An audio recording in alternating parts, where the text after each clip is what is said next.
Hi, everyone, and welcome to the openinPHL podcast. I'm your host, Carl. And I'm Danielle.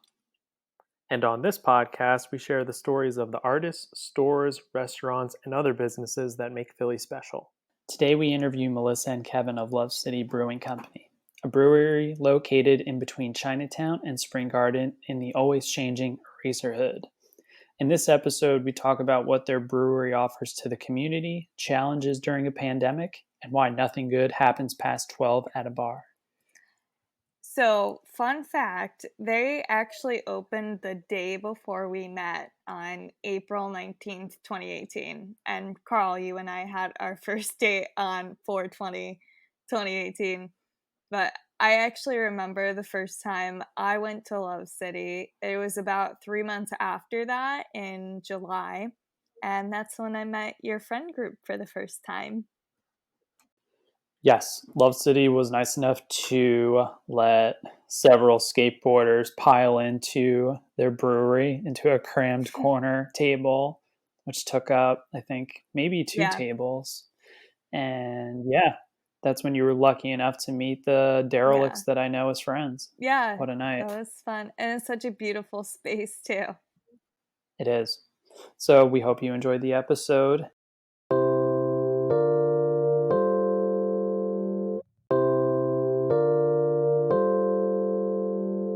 Hey, Melissa and Kevin, and welcome to the openinPHL podcast.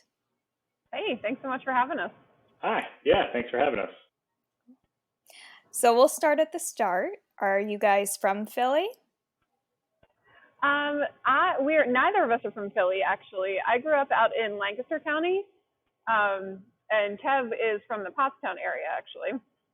Yeah, I went to Boyertown School District, which is like an hour or so outside of Philly. And since I was like 14, I started coming down into the city to skateboard. So like I spent a whole lot of time down here, and yeah, so we knew as soon as we could that we had to move down here. Okay. You had your Z rollers and your Powell Peralta, and you were going to Sub-Zero back then too, right? I know. Exactly. I was definitely going to Sub-Zero. I know I look much older, but no Z rollers. But I did have the Powell Peralta for sure. Very cool. Have you guys lived anywhere else besides Philly? This is a brief stint where Melissa was in Texas. Oh God, do we have to talk about that? No, so way before the brewery, we were both in grad school, and for some reason, it was a good program. Like I got into a grad school in Texas, and I really was excited about the program. But then I got there, and I was really not excited about Texas, so that didn't last very long. Thankfully, came back to Philly shortly thereafter. And I was at Indiana University of Pennsylvania, out in Indiana, Pennsylvania, which is very much in the middle of kind of nowhere. It was a good school, but yeah, it's like in 45 minutes, an hour from Pittsburgh. Yeah, so definitely spent some time in Pittsburgh skating around too. But yeah. So I think we lasted a semester, and then we moved right back. Yeah. And now we're never leaving. Did you guys know each other at the time? Yeah. Yeah, we've been together and again, we're going to make ourselves sound really old, but I swear I'm only 35. But we met when I was 20, when Kevin was 21, and we've pretty much been together since then. So it's weird to be with somebody for 15 years at 35, but when you know, you know. I still like him. Yeah, he's a good egg. What did you guys study in school? I started out studying history and then switched my major to English. And then I ended up graduating with a bachelor's in English with minors in history and philosophy. As an English major really just made me qualified to either go back to school to teach English, or go back to school and maybe be an attorney or something, or just go back to school. So that wasn't really something I really wanted to do too much. Yeah, and I actually, I was psychology undergrad, and then I went to grad school and got my master's in counseling, and had a career in mental health as a licensed therapist in Pennsylvania prior to this whole brewery thing. Oh, wow, nice. I first went to school as a psych major, but then I changed to communications, so. probably a good choice. I mean, I love the education that I got as a psych major. Like, it was hugely valuable. But again, it's like you go back to school or you just like find some job that you enjoy. Yeah, exactly. It's the things that they don't tell you when you first Uh-huh. go into college. So true. So true. Exactly. What are your first experiences with brewing or drinking beer? I obviously like had beer in college, and most of it was like Natty Light and that kind of like big macro beer, the kind of things that you would drink when you were in college. But my first experience with craft beer was actually Victory Storm King, which is an imperial stout that they make. My buddy and I used to grab a 6-pack of lager, obviously meaning Yingling lager, being from this area, and we would sit around and watch movies. And one weekend we grabbed a 6-pack of Storm King. We were like, let's see what this is all about. And after like a beer, like I remember cracking it and trying it and be like, what the hell is this? Like, this isn't anything like beer I've ever tasted before. And then I had a bottle and then I was drunk and I didn't know what the hell happened. And then I was like, we need more of this. This is fantastic. It tastes great. It doesn't taste like anything else I've tasted before. So that was my first experience with craft beer, and that was sophomore year of college, something like that. Definitely didn't drink anything like that before. Yeah, and similarly, like my, college experience is very just typical like macro beer. But then actually one of Kevin's first jobs out of school was working at Iron Hill Brewery. And we lived not far from there. He actually started at the one out in Media, and it was close to where we lived, so we were constantly like dropping by Iron Hill for happy hour. And that was, I guess, my real introduction to craft beer, because it was all fresh and made local right there. And 12 maybe different beers on tap to try. So we frequented there a lot, and really got to know beer through that brewery. It's good to start somewhere, even if it's with not the best beer in the world that you've ever had. But Yeah. It's interesting how people climb that ladder of growing their interest in one direction or another direction. But yeah, very cool. Yeah, I jumped that ladder pretty far, going from like Natty Light right to Storm King. This is like that's about as far as you can go. All the steps. I was really lucky that I was a bouncer in college, and I worked at a place called Market Cross in Shippensburg, and they had a whole fridge of like imported and craft beer, and they had what they called their passport. And the passport was like you drink a beer from like every country or every region. So that was like outside of Storm King, that was like my introduction to like more craft beer from the U.S., which it was mostly imported stuff that at Market Cross, which is now defunct. But yeah. So I got to sample a lot of stuff before we moved to Media. But once we got to Media, it was really just like drinking at Iron Hill. And now actually the brewer from Iron Hill at that point was Bob Barrar, who's a brewer down at 2SP down in Aston now.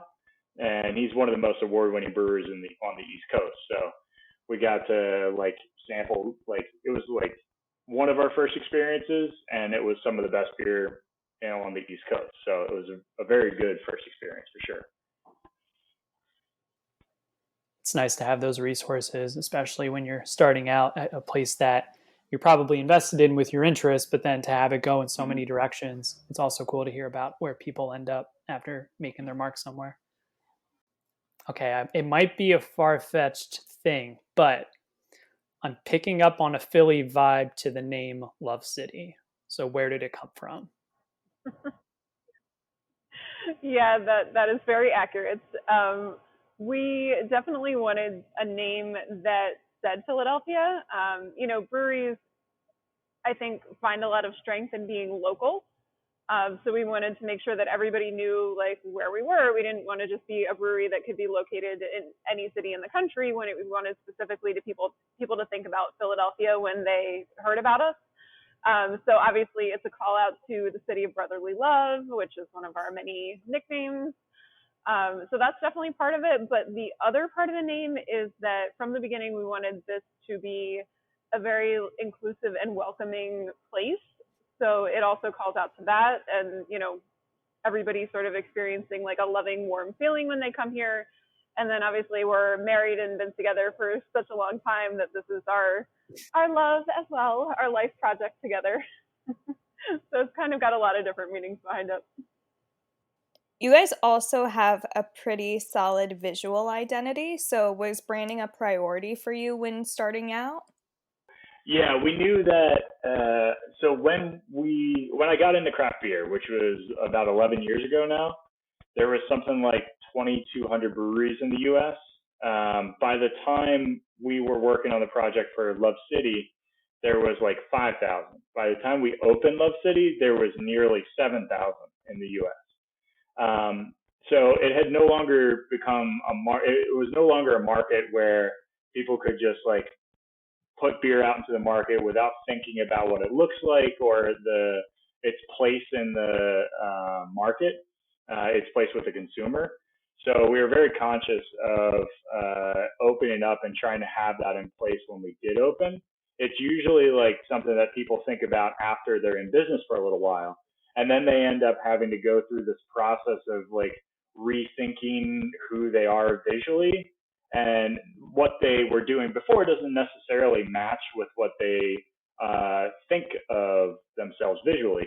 So we work with True Hand Society, which started out as a tattoo company and are expanded around a little bit before we started talking to them into like a more full-scale branding company as well. They did a lot of 13th Street Kitchen stuff, so Prohibition Tap Room, Cafe Lift, and we tried to get it as fully thought out as we could moving into opening, and then opening with cans, so we had like the visual on the beer right when we opened as well, and just trying to have like a through line through everything we do that kind of matches. That's awesome. Yeah, Mike Ski and that whole crew are super talented. Yeah, they're wonderful people too. My old apartment in Fishtown is like a block away from the church on Susquehanna that they're in now. So. That place is sick. Yeah. Carl and I went to their like soft opening party, I guess. Oh my God, when that building is so gorgeous. I love we were doing beer for that. Oh, you know what? Yeah. Yeah, in the pouring down rain. Yeah, we got some. Yeah, that's one of the things I always think about Philly. It's like it's a super big, small city. Like everyone like runs into each other. Like you don't even think about it. It's a city of like 1.7 million or something, and you run into the randomest people that like you haven't seen in forever, and everyone's got a connection. It's like, what is it, 3 degrees of Kevin Bacon or whatever the hell that is. But it's like that all over Philly. How did you decide on the physical location of Love City, and what drew you to the always changing Spring Garden? We looked at a lot of places. We had a couple places that we were really excited about, and they actually ended up falling through for various reasons. So we kind of were getting discouraged about finding a location. This was probably a year and a half before we actually opened our doors, but we found this building, and I wish we were open, because I wish people could just come here and see this gorgeous place. But it's such a big old industrial building that when we saw it, we were just like, this needs to be a brewery. Like it feels like a manufacturing facility, but it's still got really cool, interesting architectural details, and we just fell in love with it. And being in the neighborhood that it's in, this neighborhood also has a very long history of manufacturing. The building that we're in was actually called the H.B. Underwood Company back in like the late 1800s, early 1900s, when it was first built. And a lot of the manufacturing around here centered around the railroad, because Union Transfer, and that was actually a train station, and they've got the elevated rail line. So a lot of it was manufacturing like for that type of stuff. But what's also super cool, and I am happy that we are in this neighborhood, is that the old Esslinger's Brewery the building is still standing at 10th and Capitol Hill. So I can walk 2 blocks away from here and see one of like the storied Philadelphia breweries from back in the day.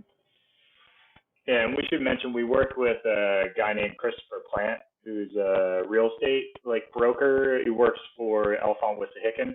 And he helped us like look at a whole lot of different commercial spaces. He runs Kismet, which is there's co-working spaces in Chestnut Hill, Manayunk, and right down the street from us, right across the parking lot from us. Super good dude, and he showed us spaces all around the city. But as soon as we saw our current space, like we knew that was hands down had to be the place. So it's definitely an old location where you ended up. For those who haven't been to Love City yet before, can you tell us a little bit about the restroom setup and why this might be so interesting to some people? We for various reasons. Did you say restroom setup? The restroom setup, yes. Yeah. Okay, just wanted to make sure. Oh, yeah. I'm gonna start talking about bathrooms, and I want to make sure I'm on the right page. Yeah. Here. Again, optional. Yeah. No, not at all. That was very So intentional. Yeah, no, it was. I mean, well, the number wasn't necessarily intentional. That's a whole long story about Philadelphia plumbing codes. But when we were designing the space, going back to what I was saying before about being inclusive and being welcoming to everyone, we knew from the beginning we wanted to do full privacy, gender neutral bathrooms. Don't care who you are, just walk in, pick a stall, and have a good time. But when we realized kind of how many we had to put in, we're like, well, crap, how are we gonna, like, I'm not tiling 11 bathrooms, like that's just not within the budget here. So what can we do to make these really cool? So what we ended up doing was contacting all these different Philadelphia street artists and basically saying like, hey, do you want a blank canvas to do whatever you want on? And 11 people said yes. And so now each bathroom stall is done by a different Philly street artist. So rad. So it's super cool. Every time you open the door, it's like a surprise. Any artists in particular, like noteworthy ones that have stepped up to the plate? To name a couple, so Bill Strobel and Jeannie Zimmerman, I think their Instagram is at Chalk Art Philly. Mm-hmm. They do a ton of chalk art around the city, but they have done they did 3 of them. Bear 215, real name Frank, but at Bear 2.1.5 on Instagram is amazing. His bathroom, I think, is one of the most popular because it's so cool. Doom Future. Oh, of course, Doom Future, yeah. aka CJ, who's amazing and did this whole like repeating wallpaper theme in the one. That's awesome. Going back to the business itself, how do you think your previous work experience has prepared you for being a business owner? Yeah, I've got the kind of obvious path. When I started out with Iron Hill, I was a server. So I saw the front of house side of everything. And prior to work for Iron Hill, I had worked in kitchens. So I had seen back of house a bit too. I started out waiting tables at the Iron Hill and Media. And I was lucky enough that there was an opening in the brewery within like a month of me starting to wait tables there. So I think I officially had the brewery gig as an assistant brewer there before I even started waiting my first table there. But it was like right place, right time, donated a whole bunch of time. And eventually Bob, the brewer there, Bob Barrar, was like, if you come back next month, I can just start paying you. So you don't have to keep just working all the time in here for free. But that's kind of how you got to get your foot in the door sometimes. Just show them that you're willing to do the work. So that was a great experience, learning how to make beer basically from a very basic knowledge at that point. And I got promoted and I ran their Lancaster facility. So commuted on the train from Fishtown to Lancaster. So rode my bike to the Amtrak station and then rode the Amtrak out to Lancaster for 2 years. That was fun. But then I got promoted again and built their Voorhees facility. So I oversaw the construction of the brewery at the Voorhees facility. Then I got promoted again and got kind of a regional position for them. So I got to oversee some of the employee side of things, more of the business aspects, more global operational side of the business. And I was in a position at the end with Iron Hill. I was lucky enough that I was overseeing like 5 or 6 breweries for them and had a whole lot of employees. So that gave me a lot of experience with the manager side of things and had a lot of interaction with the ownership group there. So I could kind of see what they were going through, what they had as concerns and how they kind of steered the business. So that gave us a lot of base to kind of decide on how we were going to structure and build our brewery and how we thought as a business plan it should function. Obviously, things don't necessarily go exactly how you plan, but at least we had a base there. So yeah, that was my fairly obvious way into that. And mine is the complete opposite. I pretty much had no restaurant, brewery, any type of experience like that. Like I said, I was psychology undergrad and then went back to grad school and got my master's in counseling. And I worked with a lot of adolescents and young adults, and kind of started specializing in sexual trauma, so like sexual assault and abuse, which was hugely valuable, and I value that experience. I'll value that forever. But it was also really, really trying, and I started to get really, really burnt out. So, and it just kind of happened that around the time I was feeling like I wanted a career change, we were able to, shift into this business. But the one thing that, having a background in psychology does prepare you for is the interpersonal dynamics. And half of the business is managing people, between employees and staff and customers that walk through the door. It's, you're dealing with people 99% of the day. So I feel like that part of it was easier for me than I think maybe a lot of people would have had the experience. But outside of that, I just had to do a ton of education, on my own. I took actually the classes available at the Small Business Development Center at Temple. So that was definitely helpful in kind of wrapping my head around all the things that had to be done on a daily basis here. I bet you're so good at customer service solutions. Oh my gosh. Give me all the angry callers. I'm like, okay, that's fine. We can fix this. Kev, how does somebody kill time on an Amtrak from Lancaster to Fishtown for 2 years? Another way that I was lucky was that Iron Hill paid for me to take the American Brewers Guild course, which is like 26, it was 26 weeks, intensive brewing science and engineering. So I spent 26 weeks doing that. And then the rest of the time I read all of the Game of Thrones series, and I read a lot of books, and I slept, and that was it. That was about it. It's like an hour each way, so yeah. Yeah, it sounds like Carl's dream, just reading all morning. Yeah. Take the wheel and give me the book. I'm into that. Yeah, that part wasn't so bad. The tough part, like, that was a nice little reprieve. The tough part was like waking up at like 5 and being out the door by like 5:30, 5:45 to be on the 6:30 train, and then doing like a 9-hour day, and then making sure I catch the like 6:30, 7 o'clock train back, and then walking in the door at like 8:30, something like that. So that was the tough part. No. Yeah, we didn't really see each other much for 2 years. We had weekends, but outside of that, I was like, okay, hi, good night. Cool.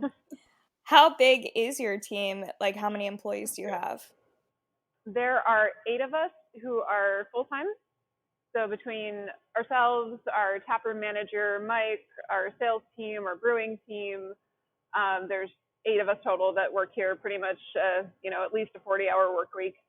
And then thankfully now we are also able to have some of our bartenders come back, because we are doing our outdoor seating Thursday through Sunday. And we're also collaborating on a beer garden in the parking lot on Saturday and Sunday, which we can talk more about later. But so now we have brought back almost all of our bartenders. There are I think just 2 who have not yet been able to work a shift, just due to scheduling and whatnot. But another huge thing I gotta say for Mike, our taproom manager, is that in this crazy difficult time, and in this time where everybody's kind of like changing jobs and losing jobs and things are happening, we had basically 100% of our staff say that they wanted to come back and bartend here as soon as they were able. So that just makes me, like, as a business owner, so happy to feel like we're doing something right, that people actually want to come back and work here. That's incredibly validating for the service industry. That's great job. Thanks. So let's talk about the Spring Arts Garden, because that was one thing that I attended recently that pushed me to make this email shoot out in the dark and say, this is something I think went really well. So could you tell us a little bit about the Spring Arts Beer Garden, and was this something you've had in the works for a long time, or something that just worked well in this pandemic state that we're in? So the Spring Arts Beer Garden was basically a response to the COVID shutdown. We had to close our tap room, what was it, March 16th, I believe, and that's our, primary source of income. We do distribute our beer, but the tap room is just our biggest driver. And we had been thinking about ways to bring some of that back. But also, we're lucky that we have this neighborhood, and there's two other breweries in the immediate neighborhood. Well, three actually, if you count Yards, which is a little farther away. But Roy Pitt's Barrel House and Triple Bottom Brewing Company are both within a 1 block radius of us. So we, were thinking about that and knew that they were struggling too. I mean, we've been communicating with them throughout this whole pandemic. The brewing community is definitely a community. So in talking with them and learning that, obviously they were going through the same things we were like, okay, there's got to be something that we can do together.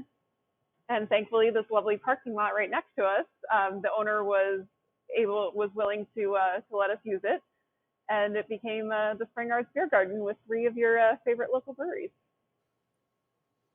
And I like how the food changes out. Is that daily? Every day there's a new food spot that rolls on through? It's actually, we're trying to do it for the weekend. So for each Saturday and Sunday, it'll be one particular food truck. This past weekend, it was Taba Choy, which has amazing Filipino food. And it's really cool. That's something that we always incorporated into our model. We had a rotating food truck that would come into the Love City Brewery every, Thursday through Sunday. So it was definitely something that we knew worked well, and people like having that variety. So we wanted to incorporate that into the beer garden too. Very cool. I think it's awesome. And if it can keep going, and if it could even grow, if that's something that you've considered, that would be awesome to see, because it's a really awesome space. Yeah, it's really awesome. It's the amount of space that we have out there. It just lets us, keep everything safe and distance, and people can still have a good time safely during this craziness. All right. So focusing on your menu, how do you choose the names of your beers? So most of the names of our beers are like songs or song references. And the original lineup with Unity and Generator Wheat, which was one of our first ones, it's a lot of like punk rock references. But now that we're naming them as a team more, like they've kind of branched off into more like got some hip hop. We got a lot of metal references, because that's kind of like where some of our sales team goes, isn't deep into metal. So it's mostly like song references. We thought it was important to like have another artistic reference for the beers to be kind of a sounding board off of. So yeah. I was going to add that ironically, our two most popular beers are Love City Lager. Obviously, the name Love City Lager is just a way of getting our brewery name out into the world. We knew we wanted to have a lager as a flagship, so we wanted to name one beer after us as a brewery, and we thought that was a good one to do it with. So that's one of our most popular. And then probably the second most popular is our Eraser Hood Hazy IPA, which is not named after a song at all. It's named after the neighborhood. The story goes apparently that like David Lynch, cult film writer, lived in this neighborhood when he was attending Papa, and was like inspired by this bleak industrial landscape in part to create the movie Eraserhead. So now the neighborhood, one of its many nicknames, is the Eraser Hood. So we wanted to pay homage to our weirder neighborhood with the beer. Yeah, I was gonna note that. That was my favorite title. Okay, Melissa and Kevin, what are your personal favorites on the menu at Love City? That's hard because that changes seasonally, and it kind of changes depending on like what we just put on tap. I lean towards drinking like light, crisp, easy drinking beers most of the time. So an easy answer to that is deep cut pills. Um, So Pilsner beer is like some of the hardest to make beer. Like it's super light, super effervescent. It's just clean and crisp. And you think because of that there's not a huge amount of flavor, that it would be easier to make, but there's no place to hide faults. So those beers are actually some of the hardest beers to make, um, and also some of the most satisfying to drink. So as a brewer, there's a huge amount of pride in making a beer like that, and it's also the beer that, like, if it's hot outside or even if it's not, I just want something super crisp, clean, and easy to drink. So usually, if I'm reaching for something, it's Pils. I am definitely an IPA person. That was like my first love in craft beer, was like these IPAs. So I do love our Razorhood, but it is 7.2%. So sometimes, like after work, when I'm just like, yeah, I really need an IPA. Honestly, my go-to is usually our Unity IPA. It's a nice like 5.5%. It's great for just like, I just want a beer. I just want to chill with this beer right now. And it's still an IPA that's pretty citrusy. The Eraser definitely goes to the mango characteristics, but the Unity has some really good like citrus hop characters. So it's still got that kind of, light flavor to it. But that's probably the beer I drink most often of ours. Good to know. Now I know what to order next time I'm at Spring Arts Beer Garden. There you go. Do you guys have any customer horror stories? So Without naming names? Wait, what story are you about to tell? New Year's Eve, 2 years ago. Oh. So one of the reasons that when we had the bar open, we decided to close at 12, because we were always of the opinion that nothing really good happens in a bar after 12. At that point, it's usually things are starting to go downhill. So we're going to close up. Our staff can get out in time where they can go have a decompression drink over at like Prohibition Tap Room or something. Or so New Year's Eve 2 years ago, we broke our rule and we stayed open past that, and things went downhill. We set up a keg wall to kind of separate the like dance floor area from the brewery, and I made the mistake of not securing all the kegs with like zip ties. So the same person smashed over the keg wall like 3 times, and then later in that night, when she was being escorted out after the 3rd time, swung at our general manager once he got her outside. Yeah. Thankfully, did not connect. It was all good. Did not connect, but thankfully. Yes, but it made for some really funny like security camera footage. Exactly. It's pretty much, yeah. Hence why we're like, you know what?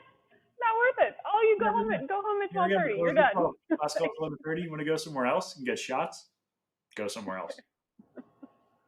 But thankfully, that honestly, like our customer horror stories are thankfully few and far between. Like, generally, I think, and you can speak to this having worked in a dozen other places, but like generally, our customers are very nice and very respectful and very kind to our staff. Generally. Yeah, my last bouncing job when I was at IUP was at like a college dance bar. So my context for customer horror stories is a lot different. Yeah, it and like we function kind of like a neighborhood bar most nights when we're open. Like it's a lot of people that come fairly often. And like places like that are self-regulating. Like people don't really get out of control at places like that generally. And then the weekends is like it's a lot of people just having fun, and like most of what we sell is beer. It's not liquor. It's not like mixed drinks. So mostly people are generally fine. So we don't run into the same problems that you would at like a bar that's relying on mostly liquor for their sales. Yeah, so it's a good model. It works out well for us. And I'm sure the location works in your favor too, because if someone's going to tuck away behind Spring Garden, they probably know where you are and they're truly invested in what you're offering to them. Yeah, so exactly. That makes sense that your customer stories on the bad side aren't that plentiful. Yeah, you're right. They're not just like stumbling around and happen to stumble into our spot. No. Yeah. I don't know if they could open the door too at that point. It is pretty heavy. I mean, right. Was that by design? You have the experience. You could fool us. I don't know. So what are some of your favorite events that you've hosted? I'm going to assume, Kev, that you had some say in the 2019 Go Skateboard Day after party Oh with yeah, a variety that of was a load events of that fun. was there. Yeah, that was a load of Yeah. fun. And that was great being able to like be a part of the skate scene down here and support like skate PHL. And it was just really cool to like be able to open up and like put a rail in the back and have the like people like actually like skating on this rail in the back of the brewery. That was really rad, and working with some of the people that I've known for a really long time. So that was definitely cool. But I think some of our like best events and most memorable events are the ones that like around the holidays and stuff. Hun, if you want to jump in. Yeah, I mean, it makes me so sad to talk about this now because we can't have any events or anybody even in the tap room right now. But we love hosting parties and like decorating and going crazy. For Halloween, like it's our collectively as a staff our favorite holiday. So we went all out last year. Like we built this giant like cat head that like you walk through its mouth to get to the dance floor, and then we had all this like crazy cheesecloth and lighting and fog machine, and like we just it's so much fun. It's just so much fun to go all out like that for a big party. But sadly, we won't be doing that quite in the same way this year. We're trying to figure out a way to do something, but it'll be a little different. Mm-hmm. And I do have to plug and mention the fact that we also were the host brewery for the Bold Women in Beer Festival, which was the first women-centered beer festival in the state of Pennsylvania. So we got all of the like women involved in various breweries around the state to come to Love City. We set up in that parking lot next door, and really just showcase the women that are already here and active in the brewing industry, which was very, close to my heart, obviously, and something that we're really proud to have been a part of. All good events, and you have a variety there too, and the space to hold so many people, and you truly care about what people are going to walk into, whether it's Halloween or just any random night. It's cool that depending on what day it is, there's a specific vibe that's going on. That's yeah, cool. we have to really give a shout out to our sales director Mo. She like we've known Mo for a long time, and Mo is the quintessential person that when she walks into a room, if the lights are too bright, she's like, "This is wrong," and she can just like set the way a place feels, and she just has such an eye for detail. So like she can really like have a great vision for what like a space should look like for a party, and then we all just kind of work together to try to make that like vision a reality. So she's been super essential for like all of this on-site events that we do, as well as like getting out there and killing it, like selling beer and our distribution. So yeah, we all wear many hats, and Mo's hat is definitely like the visual elements. So anytime you see something cool at Love City, it was probably Mo's idea visually. Mm-hmm. So before the shutdown, what was a typical day for you guys like? I don't know if it's, I mean, it has changed and also not changed all that much. Like I mean, Kevin's usually here early to get the brew day started because we tried to wrap up the brew day like by early to mid afternoon because it's real loud back there.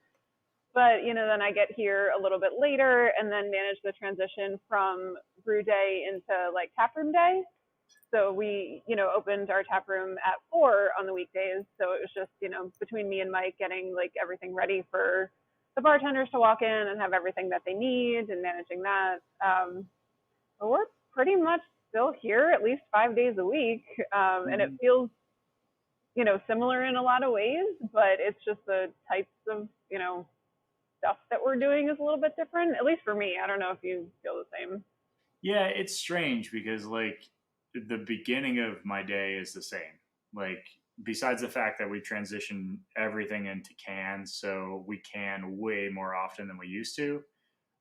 Besides that, like we're making beer and packaging beer, and that's pretty much what it looks like. And then what used to happen is like we would have to get everything cleaned up, and around like 4 o'clock, a whole bunch of people would start swarming in, and it would be a really great time in the tap room. So like now the brew day gets done, and that part doesn't really happen. So it's really the end of the day when I notice it the most. It's kind of nice that you weren't interrupted too much structurally. From your routine, yeah. No, it's strange. It's really strange. Yeah, the routine is definitely the same, but I go from planning, helping to plan cool events and, helping to order stuff for the tap room and keep things moving up here. And it's gotten in some ways a lot less busy for me because I'm not managing as much like sort of moving pieces. But then on the other hand, I'm thinking about, okay, basically like take your business model and completely rethink it. So it's a lot more like sort of in depth, like, all right, let's try to analyze what's happening in the world right now. Let's try to look at what's happening in Philadelphia. Let's try to make some sort of plan, even though I feel like it's impossible to plan for more than a week ahead of time. So that aspect of it feels sometimes more stressful just because there's so much uncertainty right now. Yeah, and not like even if we could open up for indoor dining, which like Philly said maybe that'll happen September 1, like right now I'm not really sure it's the right thing, and like we might do it, but like it would be 25% or something. But like the reason we built that giant tasting room is partly because like the best bang for your buck is over the bar. So it's the best cost of goods item. But also like we wanted people to come in and experience the thing that we worked hard to build. And coming from a brew pub model at Iron Hill, one of the best things about that was being able to like finish a hard day in the brewery and walk out of the brewery and sit down and like have a beer with people that and talk about that beer and like share that thing that you just spent all that time making with those people. So not having that is like that's the biggest bummer of this whole thing, is like not being able to like come out into the tasting room and like share that with all the people that are coming in and having a great time enjoying. Yeah, it's the community element that's been lost in a lot of public places now. It's like, how can you kind of like recreate it or at least come close to it? Yeah, the beer garden's helping, but it's not quite the same. Especially when it's a consistent every day. I'm opening at 4 for the tap room, so let's see who's going to walk in. And if it's regulars, then you have that momentum of your social structure, and it's different to have that kind of just washed out. But now you can do Zoom tastings. Is that a thing for breweries? We're going to send out beers to everybody, and we're going to open up at 8 p.m. on Zoom. We're going to start doing those virtual tastings a little bit more now, right? We've done, I mean, I think you did one of those. Well, not necessarily virtual tastings, but one of the many, things that we're doing to adapt to the new circumstances is marketing what we call our virtual event package. So if you go to our website under events, you can find it, lovecitybrewing.com. It's basically like we're allowed to ship beer anywhere in the state of Pennsylvania. Technically, you should not be shipping beer if you don't have, a license to do so. So what we can do is offer people the opportunity to ship beer and also whatever other little things that they might want to include. So like if you wanted to reward your team at work with some beer and include like a little note or something saying like, hey, thanks so much for your hard work. Like you could send that to us. We'll pack it all in a box with a 6-pack and we'll send it out to, whoever you tell us to. And we can kind of do it all in one. So you don't have to like buy the beer, go to the UPS store, package the thing yourself. You just call us or send us an email and we kind of take care of everything for you. So it makes it simple. It's pretty innovative. Yeah, we're trying. That's the name of the game right now. Are there any misconceptions about Love City that you've had to correct? It's not really a misconception, but like the thing that we try to work towards the most is try to like diversify the like clientele that comes into Love City, doing our best to create an inclusive space, because like craft beer, like the community is super open and people are really nice and like they're very welcoming, but it's largely white. And it's largely middle to upper income. And so that if you open a brewery, that's mostly the people that are going to walk through your door, which is totally fine. That's great. But it like leaves out the experience to a large segment of the population who don't otherwise know that they're like invited to this space. So I think that's one of the major things that we're trying to do is like trying to work with, like we worked with Harris Family Brewery, which is when they open, they'll be the first Black-owned brewery in Pennsylvania. And we work with two locals who, when they open, they'll be the first Black-owned brewery in Philadelphia to do the Black is Beautiful project, which there's hundreds of breweries in the U.S. that participate in that. Weathered Souls Brewing down in Austin, Texas, put out the call for breweries to participate and donate proceeds from the beer to a minority or Black focused nonprofit. So we work with those guys and came up with a recipe, and then all the proceeds went back to Black Lives Philly. So like it's just working with like people that are already in that community and trying to do our damnedest to find ways to invite people to the space, which is hard now that no one can come to the space. But just like finding ways to like be involved in other communities outside of the normal craft beer community. So it's not really a like misconception, but it's just something that we're trying to like help correct in craft beer for us. It's a major focus for us. That's awesome. That's super admirable. So for the people who don't drink beer, can you offer anything to them? We definitely can. If you don't drink beer, we do have so with our license, we can carry any alcohol product made in the state of Pennsylvania. So we do carry Pennsylvania wines from Galen Glen. They have some awesome options. We carry Jack's Hard Cider, which is out of Gettysburg. And then thankfully we have a huge amount of local distillery options. So a lot of Philadelphia distilling products, stateside vodka, and it's all super local, which is rad. And for people that decide that they don't want to drink at all, we can make some of our cocktails into mocktails. It's not a huge program. It's something that we're looking into, growing for the future, but there are things that we can do to make it non-alcoholic. And then outside of that, I would say just come for the beautiful space, and for the good vibes. And the pretzels. Yeah. And I cannot wait till we can get those soft pretzels back. Those stupid things are so good, and they're temporarily not available through Metropolitan. So we'll get them back. Yeah, I've been to your space for a networking event before, actually, for Philly food entrepreneurs. It was sponsored by a law firm. It was maybe 6 months ago. I vaguely remember that. Yeah. That's awesome. Yeah, it was super fun, and I love your space anyway. So, I mean, I don't think I even drank, but I enjoyed myself. Yeah, see, you come, you have a good time no matter what. I do like beer, though, so. So I was browsing YouTube and saw that in 2018, you offered a free beer to anybody who filled out a voter registration form at Love City.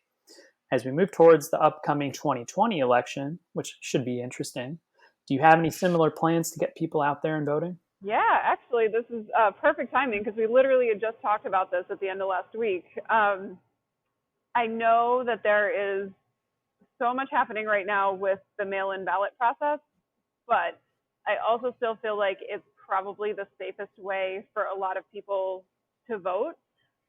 Who knows what COVID is going to look like in November? Who knows what the lines at the polls are going to look like in November? So I personally am getting on my mail-in ballot immediately. And we were trying to figure out a way to incentivize people to think about that right now. Because now is the time where you need to register for that ballot. And then by the time it gets to you, it'll be the middle of September. And then you got to fill it out and send it right back and make sure that you think about Election Day way before Election Day. So I think, and this may change a little bit, but the general plan now is to offer a discount code so that if you send us an email with a screenshot of your confirmation email or something, we will send you back a discount code to be used either online through our online ordering system or here at the tap room. So I think that's kind of our plan for getting people thinking about it now. That's great. And then would that work for your apparel also? Can we touch on that real quick? Because you do have a good arsenal of apparel. Oh yeah, totally. Yeah, you can use that discount code on whatever you want, beer or T-shirts or hats or whatever. Yeah, Carl, my birthday's next month, so there you go. Get that mail-in ballot, get a discount. yes. Yeah, boom. Well, we'll wrap it up. Knowing what you know now, what advice would you give to your former selves when you were just starting off? Kevin looks like he has something to say about that. I think the major thing is something we've been trying to focus on a little bit more recently, which is like try hard to like prioritize making time for yourself, for like just mental health, because it's so easy to just get lost in like working, especially in a time like this when like there's so much uncertainty and like the easiest thing to do is just like put your head down and work, and eventually you just get burnt out. And it was like that way in construction. It was like that way when we were opening. So just like the best advice I could give to anyone who's doing something like this is just like make some time, even though it feels like there's no time. If you make a little bit of time, you'll be more productive afterwards. So yeah, that's a major thing. Yeah, I definitely co-sign on that. And also I would say that I'm very much like a planner, you know, like I want to plan things out. I want to know exactly what's going to happen and when it's going to happen, when it's going to happen. But I think I would also tell myself to trust that things are going to happen at the right time. Like just because something didn't happen immediately when you wanted it to, maybe it was the right time for that thing to happen. Like we were just talking about this. We were bidding on some brewing equipment that we thought we needed. Like this was last year that we were bidding on this equipment that we thought we needed, and we didn't get it. And I was really disappointed that we weren't able to, you know, get this thing that would allow us to increase production. But ironically, it's a blessing in disguise that we did not get that, because we were able to take that money and put it towards a canning line, which right now has been invaluable. Like I'm so glad that we ended up, you know, going this route rather than the other. So trying to tell myself to relax. Easier said than done. Oh, I can definitely identify, but it seems fateful though. Trust fate. It is. Yeah. Well, where do you hope to be in 1 year or 5 years with Love City? I just modified our 1 year, 5 year, 10-year plan back in the office. I just did that the other day. It's just now on the 1 year plan, it just F you COVID, we will beat you. And that's all it says on the 1 year plan. But we did do a lot of like kind of long-term planning in the last couple months, if you want to talk about that. Huh? Yeah, I mean, I would say if we're talking about the near future, like a year from now, I want to be, you know, in, let's say, July of 2021, I want to be where we were in July of 2019, if not a little bit better. But right now it's just kind of like scrapping back to normal. Like it's just, let's get back to some kind of normal. Let's get back to having people in the tap room. Ideally in like 5-ish years, if all goes according to plan, we'd love to be looking at a second location. We can have, you know, additional tap rooms with our licensing the way it is. So we would be probably starting that process 5 years from now. Don't know where, don't have any other, you know, details in our heads other than we'd like to, you know, share the beer with more people in more places. Do you have an ideal neighborhood for your second location? I couldn't even begin to, like, you know how quickly things change here. Like 5 years ago, you know, in this neighborhood, it was completely different, you know? So I couldn't even begin to predict which Philadelphia neighborhoods are going to look like what in 5 years. It'll be interesting for sure. Yeah. Where can people find you on social media and IRL? Social media, we are on all of the platforms as @LoveCityBrewing. So Twitter, Facebook, Instagram. We just still have Snapchat, although I just have not been active on that. Does anyone Snapchat anymore? Does anyone Snapchat anymore? I think I'll be Snapchat. I know, yeah. Yeah. Oh, if you start TikTok, that would be we have definitely. TikTok, but I haven't like been keeping it up because it's like, what am I taking videos of right now? I try to entice That's a people great into doing question. stupid TikTok dances with me, but Kevin and others are not into it. So sorry, I'm getting off track. But anyway, we're at Love City Brewing on all the social media platforms. Our website is just lovecitybrewing.com. Our tap room / outdoor seating to go area / beer garden is located at 1023 Hamilton Street in Philly. If you know where the area of 10th and Spring Garden is, it's about a block south from there. Okay, so let's conclude this. Let's untap and uncan these rapid fire questions. The questions are going to come at you. If you want to go into detail with them, you can. If you just want to give a one-word answer, that's totally okay too. Sound good? All right. Sure. All right. Favorite beer that is not a Love City beer? 2SB Pills. That's one that I drink fairly often, or Industrial Arts No, French. that was going to be mine. Industrial Arts is no, that was yours. Sorry. Industrial Arts is a really cool little brewery in upstate New York, and they make some amazing beers, and I love their beer wrench. Mm-hmm. Shout out to SP. Shout out Delco. I'm into that selection. Good choice. Your favorite snack to enjoy with a beer? The soft pretzels. Yeah, pretty much any soft pretzel. Yeah, that beer cheese with that soft pretzel. Love a pretzel. I'm into that. Favorite Philly-based TV show or movie? Oh, Philly-based. Silver Lining Playbook. Oh, yeah, sold. That's mine too. Good one. Yeah, the diner scene that they film is out in. We used to live right near that diner. Oh, no way, Lanark. Yeah. Nice. I used to it was so funny because when they did the whole running scenes in that movie, I was like, that was my running moon. That was part of where I ran. Oh, are you still a runner? Oh, yeah. I keep my sanity via running. I'm a runner too. Are you on Strava? No, I have not downloaded this. Everyone keeps telling me to, but oh, it's great. All right, I might have to. Yes. All right, we can talk about running more at another time. I'm very excited. All right. What's your favorite attraction or museum in Philly? I love the Rodin Museum. I love sculpture. Oh, me too. Or the Murder Museum. The Mutter Museum? Yeah. The Umlaut one. Both. Yeah, right. Great choices. Those are my favorite too. All right. And finally, what's the most rewarding part of owning Love City? Seeing the staff be happy and come up with cool ideas and be engaged. That is the coolest thing to me.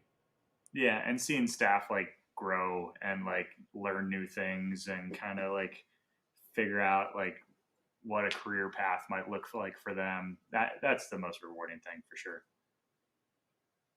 That's awesome. I really enjoyed that about being a manager at jobs that I've had. And Carl, you're a teacher, so you've grown a lot of people. Yeah.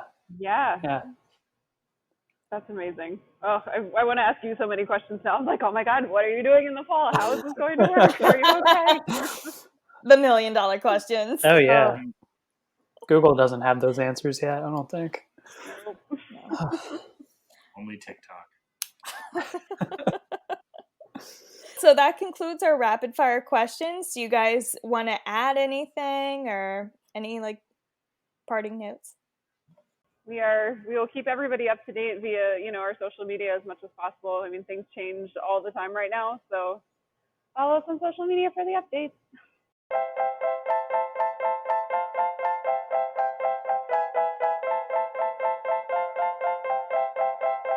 Oh, that was a fun interview. It was really cool to learn about all of the similar characteristics and interests that Melissa and Kevin have to us, being into skateboarding for me and running for you. Yeah, I'm going to have to connect with Melissa about running in the future. That'd be super fun to have another running buddy. You can meet halfway between South Philly and Germantown. That seems like a good meetup point. Yeah, for sure. But on top of that, they're genuinely such great people. I loved hearing about their work and their partnerships with Black-owned breweries and trying to make that space more inclusive. Definitely interesting that they have aimed to make this brewery inclusive for everybody. And now I understand why the bathroom operates the way that it does, and that there's a communal sink for everybody.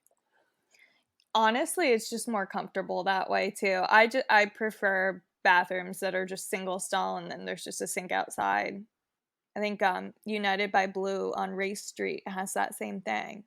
Oh, okay. I haven't been in there, but I'll definitely make it a point to ask whoever's working how they came up with the design and see if they reference Love City. I also thought about how great it was for the Love City staff to say that they're willing to come back and work once we get through this whole pandemic thing. Yeah, that's definitely a great example of a solid company culture or like business culture, that they feel safe. I also meant to ask what they look for in a bartender when they're hiring.